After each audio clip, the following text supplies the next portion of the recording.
In many criminal cases, police officers are essential government witnesses and are called by prosecutors at trial to testify against the defendant.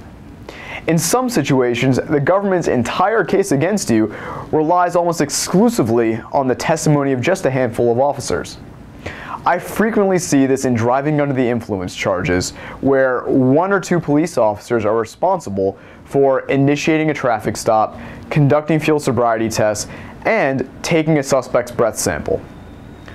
For that reason, the presence of these officers at trial is essential to the government if they want to prove you guilty. In DC, police officers are not required to show up at every single court hearing. If you're charged with a DUI, for example, your first court date is simply an arraignment hearing where you would be present with your lawyer to have your charges read to you. At that hearing, your lawyer could enter a plea of not guilty for you and begin the process of requesting evidence from the government.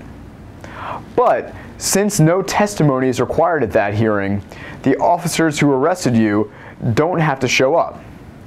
If, on the other hand, your case ultimately goes to a trial where the prosecutors need to put witnesses on the stand to prove you guilty, a missing officer can be fatal to their case.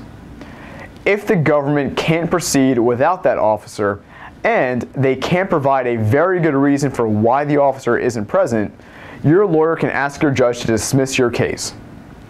A dismissal due to an absent officer doesn't necessarily mean that prosecutors can't refile the charges against you at a later date. But it does mean that, at least for the time being, you get to walk out of the courtroom free and clear.